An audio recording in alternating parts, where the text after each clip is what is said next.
Hi, it's Steve. Today we'd like to show you how to change the suspension spring retainer clip on your direct drive washer. It's a really easy repair. Now to do this repair, we will need to remove the cabinet from the washer, and we may also need to lay it down.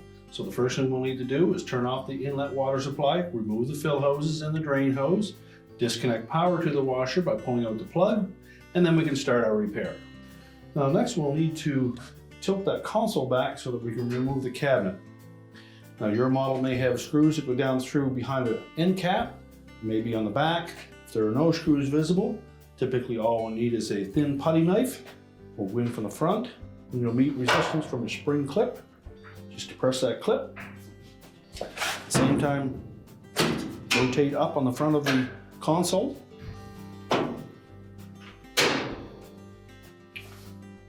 Now all we need to do is rotate that console backwards, and it will support itself. Next, we'll disconnect the lid switch harness, release the locking tab, pull the harness away. And our next step will be to remove the two clips that secure the cabinet and main top to the back panel. So just take a flat blade screwdriver, go down through the opening at the front of that clip. The screwdriver will fit into a little channel. Bottom the screwdriver out, and then pivot it forward to release the spring. And basically putting our screwdriver in there and releasing that clip where it hooks onto the cabinet on this edge. And the same on the opposite side. And we'll set those aside. Well, next we'll raise the lid on the washer, and we'll just grasp the inside edge at the top.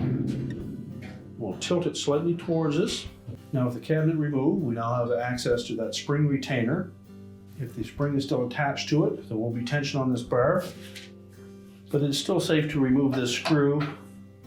Just do it slowly.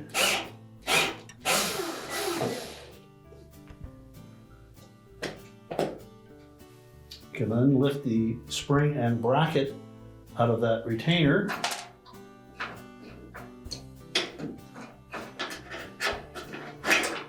And you inspect that spring, and if there's excessive wear on that hook, you'll want to replace the spring as well. So if the spring retainer is still attached to that base frame, you'll need to remove that.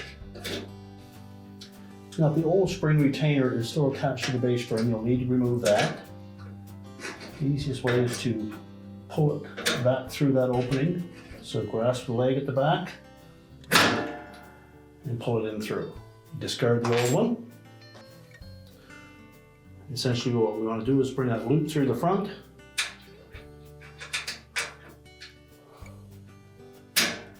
And just snap it into place. We'll reattach the suspension spring. And then we'll line up that pivot point with a hole in the hub support.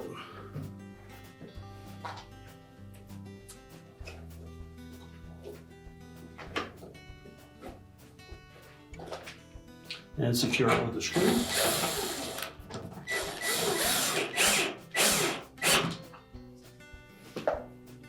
And now we're ready to put the cabinet back on.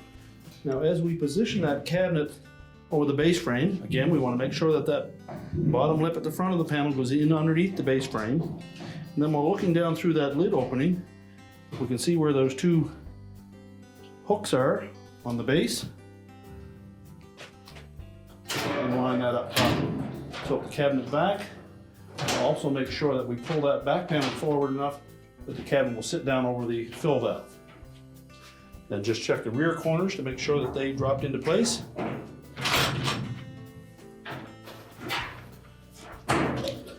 Now just make sure that none of the harness or air dome tube are pinched.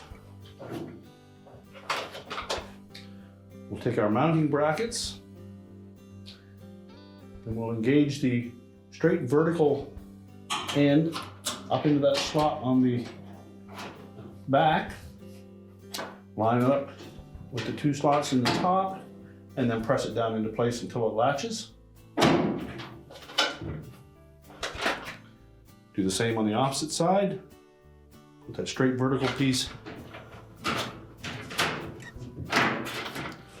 right into that slot on the back panel. Line it up, snap it into place. We'll reattach our lid switch harness.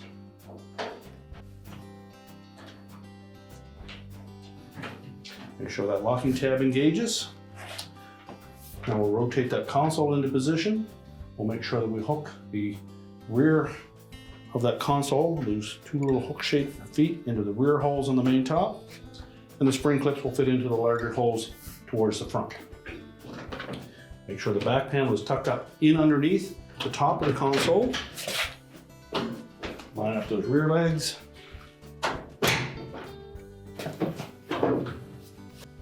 And then press it down into place. Now we're ready to push the washer back into position. We're now ready to reconnect our inlet fill hoses, turn on the water supply to check for leaks, push the washer back into place, reconnect the power, and your repair is complete.